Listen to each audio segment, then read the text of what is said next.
Hello, can you hear me? Yes, perfect. Oh, I can't even hear myself. That's how good the technology is. I'm just going to put my timer on because I'm a terrible keeper of time and I only have a certain amount of time to speak to you in. Okie dokie. So that isn't it. I've managed to forget how to use most technology. Here we go.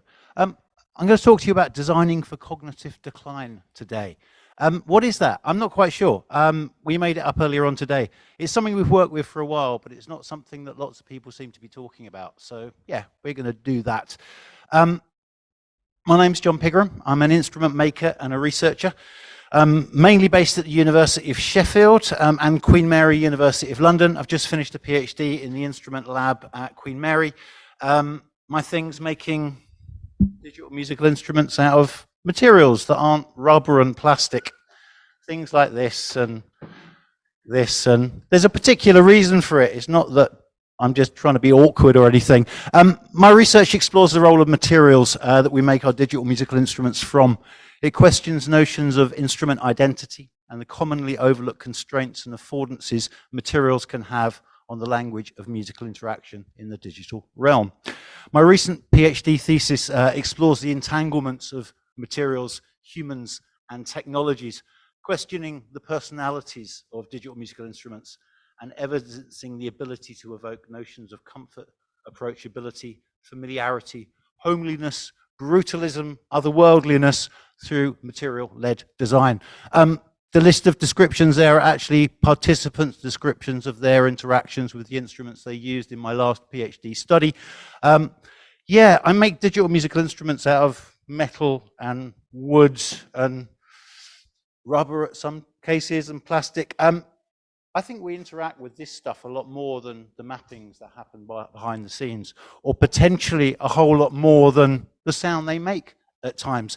It seems to be quite an underrepresented part of digital musical instrument design, which predominantly seems to live in this plastic, rubber-keyed domain. Nothing wrong with that. I love it, and I do a lot of that myself. It's just a very different relationship to the one that I have with acoustic instruments. So my research looks for something in the middle. My favorite quote that sort of describes this is from Tim Ingold, referencing Deleuze and Guattari. It's about the way in which materials of all sorts, energized by cosmic forces with various variable properties, mix and meld with one another in the generation of things. See, the thing is, we play things and the cultures that surround them, probably more than we play strings and keys and buttons. But that's not really communicatable with the MIDI protocol and many other areas of digital musical instrument design. So that's my particular bit of research. I could talk about it all day. I've just written a thesis on it, so I should talk about it no more. Really what I'm here to talk about is my work for the University of Sheffield and the Music Dementia Technology program. So in our work on the Music Dementia Technology program, we explore the role of technology in supporting arts-based activities in older adults and those living with dementia. Through regular engagement with a range of stakeholders living with or caring for those living with dementia, we navigate a complex problem space that includes physical, mental, and cognitive comorbidities, a wide range of challenges for common technologies, and an even wider set of expectations on what music and musical interaction is. It's actually the most challenging instrument development project I've worked on. I'll happily make you something that does crazy stuff in Ministry of Sound. This is a very different project, I find. What are those challenges? I just want to highlight them here, really, because that's the problem space that we're seeking to address with some of the technologies that we design. So firstly, what is musical interaction? Mainly for those without musical training or background. How do we make this sort of an age-appropriate situation? Furthermore, what is music for such a wide range of people? Dementia potentially is everybody sitting in this room. It's not confined to particular body morphologies. It's super, super wide. Most people that we deal with haven't ever played an instrument or even wanted to. but the benefits of musical interaction are really clear and really there. So we've got this first job of saying it's okay to be a musician. Anybody here that's learnt an instrument probably remembers how long it took to go through the C major scale. That's probably the last thing you want if you're 82 and you can't really remember this morning and you've never played an instrument. So within that space, there's a really complicated understanding of really what music is and what people's relationship is. You've all come here because you're interested in instruments and music and probably technology. That's more so than most people I work with. It's an interesting question.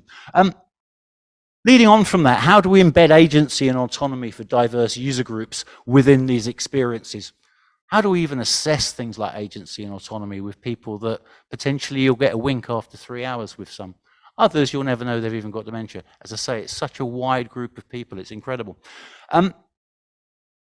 Further, within that space, how do we design technology-assisted musical experiences that foster extension and development without relying on increasing complexity and subsequent cognitive loading? I guess when you get a bit better at playing your instrument, you play something that's quicker or has more notes in, or maybe has more complex harmonies in. I guess on Guitar Hero, the notes come at you quicker, but that's quite incompatible with some people's cognitive decline.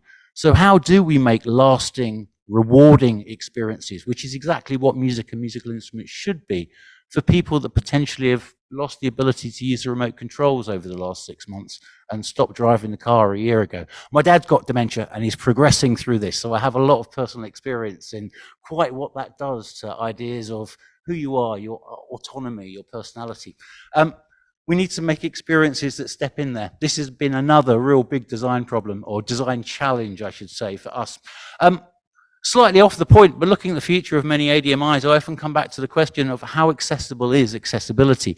I know a lot of the stuff that I build, as soon as I'm out the room, no one else is able to turn it on. Sometimes it's held together with rubber bands, sticks, and batteries, and it's a wonderful accessible opportunity for the hour that we're running the workshop. But beyond that, how do we make accessibility accessible? How do we put something on the wall that people can use day in, day out without questioning? It's just keeping the good practice going. Maybe a slightly different goal. Just as something to think about in a world of increasing symbolic representation, what do we do when the symbols stop making sense? Because that's very much where we are with designing for dementia, some of the people that we work with. I want to take you through a bit of a design journey, how we've got to where we are today. This is the current thing. I'll be demonstrating it later at the back. It's just a MIDI controller. There's no magic here. Oh, there's lights as well, look. It all started with the picture that you can see on the very left of your screen. I call it the in-C box. It's, to describe it, it's a large hexagon-shaped box. It's got 8 buttons on. Each of them will do something very specific that I'll talk about in a minute. And an on-off button. It's made of wood, it's varnished, it's made to feel robust and approachable. It's made to feel like you can't not touch it, as opposed to a lot of technology that you just wonder if you are allowed to touch it.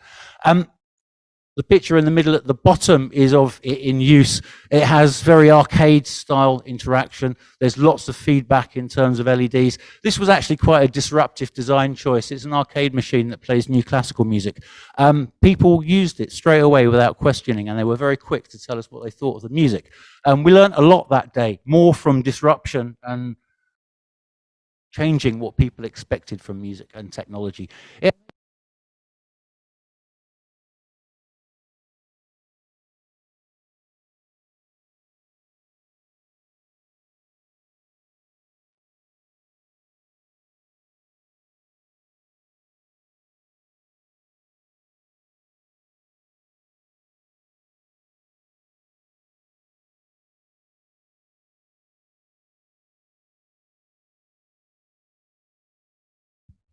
Am I on? Yes. Okay, so yes, the one in the middle is the slider box. We designed it to play a role in reminiscence therapy. We've basically took loads of hits from the 40s, 50s, 60s, 70s, all the way up to the current day, split them into 8 channels, and we can use different parts, drum lines, melodies. The guitar line from the Rolling Stones was a particular favorite, to slowly evoke memory and conversation that people can feel for the music. Obviously, a big part for us is autonomy. So we want to create technological devices that people can get their hands on straight away and use without any understanding of technology. Sometimes a challenge in itself. There are no screens or keyboards or mice. There's no symbolism here. It really just is working with material properties and, I guess, first wave HCI with sliders and buttons. More recently, we've added a few controls to this. We've put some buttons on it and enabled a little bit more of a creative output from it, which I'll talk about in a moment. We make other things on the project. Sleepy Sloth at the bottom here was a development of Treadway's The Hug, which is like a huggable tactile tool. It's got a heartbeat, it breathes, you can feel it, it will fart if you squeeze it too tightly. We can isometrically control people's breathing and heart rate if they're in crisis as they hold and listen to music. It's a wonderful tool. Through making all of this, I wrote a paper called Instructions Not Included, because that's very much my job. It's also very much life when you're living with dementia, I find. It made 5 design recommendations that we thought were super important for working with people living with dementia and cognitive decline. Number 1, I've sort of talked through most of these anyway, I think. Accessibility through tangible design. We really struggle with making an even playing field using obvious technologies, computer screens, mouses, keyboard inputs. It's a real challenge. We make accessibility through materials that ask you to touch them, objects that you can fondly grasp and hold, things that have meaning beyond the sterility of technology and sometimes the fragility of technology, which is another problem. Point 2 is to promote obvious interaction. Physical metaphors and lived choreographies seem to last a lifetime in the brain. We've spent a lifetime doing these things. So we work really hard to try and tap into these understood and lifelong lived choreographies. Most of the things that we've got here really are first wave HCI. So 60 years of research into ergonomics, buttons and sliders. They really seem to work, but we'll need to find some new ones soon, I think. Point 3 is player-centered multimodal feedback. This isn't a new thing. I think all interfaces in general for everybody need this. What I find particularly with our groups is the multimodal thing is imperative. There are so many comorbidities, physical and mental, esteem-based, confidence-based with the group of people that we work with. We need really strong calls to action and really big confirmations that yes, your action has been received and now you can see and hear what you've done. There's your autonomy. On a practical level, if I deactivate one of the lights, even the least verbal in the group will stop using that control straight away, just because there's no visual feedback. And so even in practice, we see this being so, so important. The scalability, the customization, the reliability, and the repeatability are all really important things in this. Point 4, and I discussed this earlier on, providing extension without adding complexity. Now there's a question. I'm still working on that. I'd love to speak to any and all of you about it later on if anybody has ideas. How do we extend the musical experience without just making it more complicated, without just gamifying something that isn't a computer game? I guess in some respects it is, but in some respects it isn't. 5, and probably fairly obvious, provide a safe and intuitive escape route.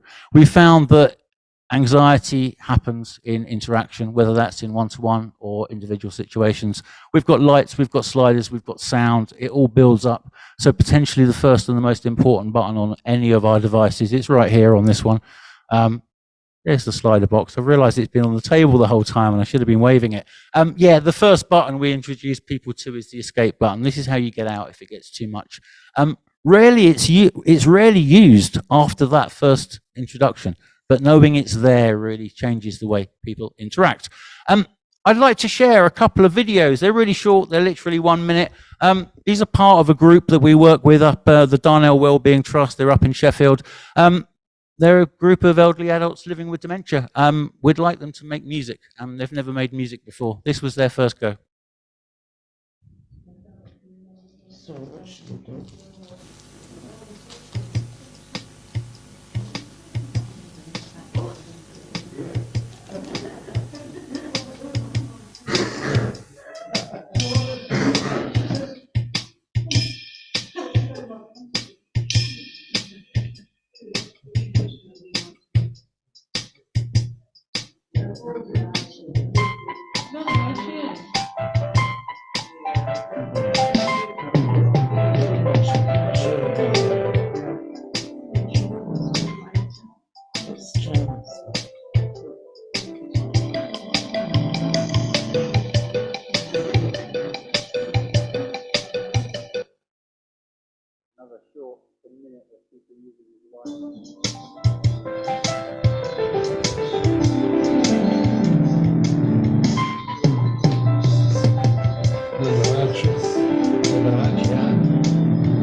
Yeah, it is. I was just reading the thing and I was like, that must be right.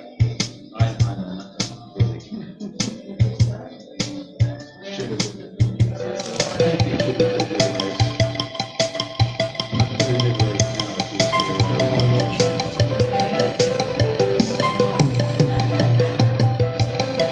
Concentration with it.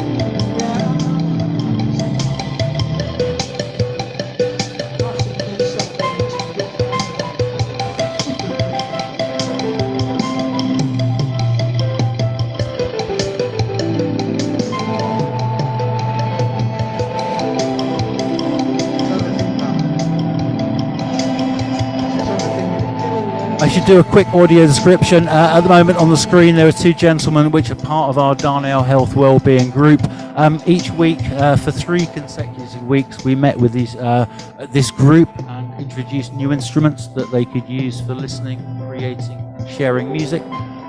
What they're using at the moment is the slider box. It's what's in front of me now.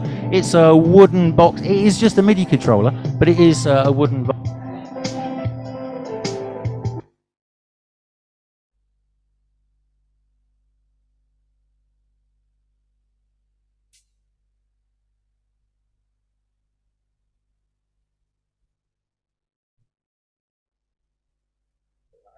Hey. No problem. Okay, so feedback. It went really well, actually, a lot better than I expected. I don't often get that far with like teenagers making music, but that's because it's such an encrypted symbolic environment. It takes a million years to explain it, and as soon as you boil it down into something that you just touch and listen to, it makes a lot of sense, it seems. Nobody in the videos had ever made or music before. None of them had ever used any form of music software. All of them had a really rewarding experience. We got some feedback from Darnell Wellbeing and the group at the end. These sessions were important as we became aware of how engaging and stimulating this was for all concerned. This led to an increased interest in music, reuniting nearly all participants with loved favourite music not heard for a while, giving rise to singing and recalling words and memories. For example, the first dance at their wedding, their favourite film. The list was endless. Engaging with singing and actually taking part in music, the making of music. One of our participants said, I didn't like music as the memories it provoked hurt. So for a long time, I've chosen not to listen. What these sessions have done for me is rekindled my interest in listening to my old vinyls and hymns. It's been really good, thank you. It doesn't matter what the funders say. In a way, this was enough for us just getting these letters. Where's it going at the moment? We're just about to launch an initiative called the Listening Post. We plan to put this device on the wall of care homes around the UK to extend the ability for listening to music. It's actually quite surgically cold when you go into a care home. There's very little music. There's a TV that's probably always on a strange channel. I don't know where they find them from. The care team, wonderful people, are so busy and so strapped doing their job, they don't have time for this one-to-one thing. So what we wanted was an autonomous way of providing the sharing of stories and music listening for people that have been completely devoid of the musical experience almost since day one of walking into the care home. So we finally developed the Listening Post. I'm building a whole load more at the moment.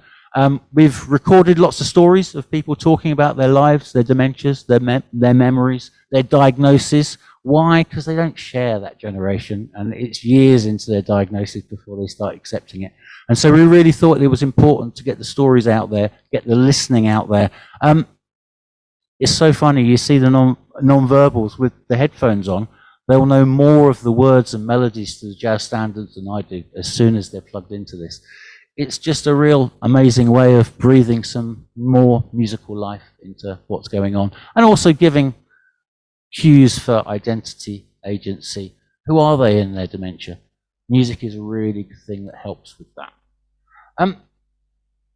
I think I've probably said everything that I need to say. To the future and beyond, if you'd like to play a part in expanding the conversation, I'll soon be chairing an accessibility committee for the NIME conference. You're very welcome to get in contact if you'd like to be part of that. The work done by Drake and Omi is wonderful, but there's currently a lack of representation and subsequent theory supporting cognitive disabilities. A lot of work with ASD and kids in that respect, but they're very different groups. We can't directly borrow from that research, I find. So that conversation is open, and it's something that at Sheffield we'd really like to have with Drake, with Omi, with anybody here. We're open to collaboration with individuals and organisations to further explore this problem space, and you are very welcome to get in contact. The link for the Mind Music Machine, which is our department at the University of Sheffield, is here, as are my website, which is terribly out of date, but it's got a lot of my research on and contacts for us. The last thing I should really say before going to questions is a massive thank you. The UKRI fund us and enable this to happen, so thank you. The University of Sheffield and Imperial College in London are our two home institutions, and again, they make all of this possible. Bella power everything we do and supply all the tech for everything we do, and they're wonderful people as well. So if you haven't got one, you should buy a Bella. Most of the money from Bella goes back into things like this, so you're not just buying a Bella, you're really contributing to a wonderful architecture. And most importantly, I'd like to thank the 20 or so participants at our recent workshops, the 9 care homes that we work with in the Sheffield area, and the Darnell Health Trust that run dementia cafes all over the Midlands. Anyway, that's all for me, so over to questions. Thank you very much. Thank you very much, Jon. Round of applause, everyone. Super interesting. Great to hear about it. And we've got the slides. You shared them with us already, so we will be circulating those to everyone as well, so you have them. But yeah, we've got a roaming mic here. If anyone has any questions, by all means, put your hand up and I'll bring you the mic. One moment. If you're able to speak into the microphone, because then everyone can hear on the Zoom as well. What was Bella? Bella is a single board computer that is built on a BeagleBone Black. It provides audio inputs and outputs for sensors, and yeah, it stands for BeagleBone ultra low latency something. I should know this working for Bella actually. Yeah, we make super fast computers for music. About 120 to 150 quid will get you a Bella kit. They'll come with 8 analog inputs and outputs, 2 audio inputs and outputs. It's super fast, so our round trip latency is less than 4 milliseconds, which makes really, like, this is quicker than my Arturia. It makes really rewarding musical experiences, I find. But there are many other good platforms out there, by the way, to not sound too Bella biased. But good to have their support, of course, as well, yeah? Absolutely. They have, as I say, funded everything we do. So brilliant. That's brilliant. Yeah, I think they've been used quite a lot in a lot of different accessible instruments, if I'm right, as well. Absolutely. They're a really nice platform. SuperCollider, Pure Data run on them, so they're very accessible for the maker community. The tools you already know are already built in. But then there's also an entire C++ architecture in there, so you can go as deep as you want. We're currently looking at the future of Bella, so I think processing power and ability will scale up as the months go by this year. Another question over here. Yeah. First of all, congratulations. It's incredible. I've been working with switches for the last 4 years with participants, and the fact that you've made it so accessible is truly, remarkable. Thank you. And yeah, I have 2 questions. First of all, does it come with like stocked-in sounds, for example, audio sounds that they've already been programmed into the device? And second, when you trigger one sound, are you able? Does the sound come in simultaneously? So, for example, or does it wait for example, for the time period of 4 bars? All of those are possible depending on what mode we've got it. So Bella's, as the brain in there, is running everything as a multi-voice synth, so I can make an 8-voice multi-timbral instrument out of this that's completely standalone just by plugging in an audio jack. It's also got a MIDI out, so what I do a lot of the time is just send data from the sliders and the buttons into Ableton, and I can make a lot more complex generative environments. In the listening post, it's completely self-contained, so we've literally just got the Bella running all of it. In the videos you saw, I've actually got quite extensive generative environments in Ableton that work as a back-end for this. At some point, though, we will hard code them all onto a Bella, and it will just be a standard.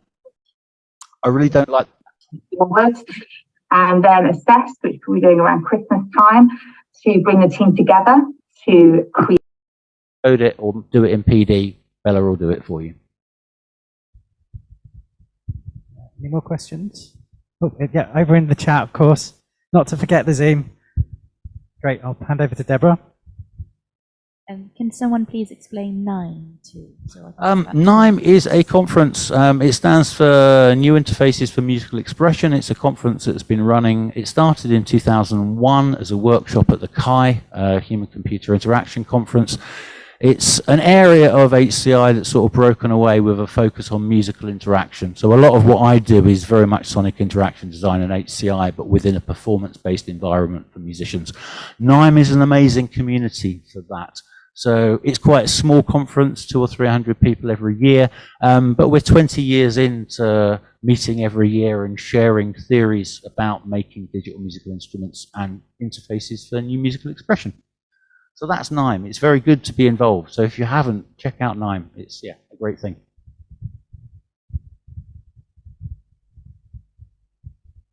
Thank you. How do you capture the impact of your work, especially over a long period as well? Yeah, that's a big one. It's also how do you measure impact and what is impact? And I think within our organization, different stakeholders would do that in a completely different way. Academically, it comes down to publications. In terms of the community who we work with regularly, really it's how good the cake is that we turn up with. For me, impact are the wonderful letters that I get back. I think all of that is impact. I really hope to have up to 100 listening posts on the wall of care homes around the world over this next year, and potentially the amount of music listening that could happen that isn't happening at the moment, that's impact. It's really hard to measure that, but I don't know, that's for accountants, isn't it? The reward is in the faces of the people that you satisfy. So I don't know if that was an answer to your question, but yeah, this is what we're trying to work out. And have you started putting the listening posts up in care homes already? Yes, I was actually doing a survey 2 weeks ago for the first one. We've got all the measurements and the location, and I'm currently building their listening post. They have 9 care homes in the Sheffield area, so we're working on all of those, and then hopefully we'll take it abroad. But yeah, we'll see. It's a great project, but we don't know how much more funding we have and how long it's going to last. And I'd really like it to be a lasting initiative, because I think it's a very well-needed one. But to be honest, if I just provide a little bit of research for somebody else to then make an even better one, that's every bit as good. So. Any more questions in the room? And on Zoom, any comments or questions? No, we're all good. Okay, great. Well, thank you so much again, Jon. Round of applause, everyone. Thank you for having me. Thank you.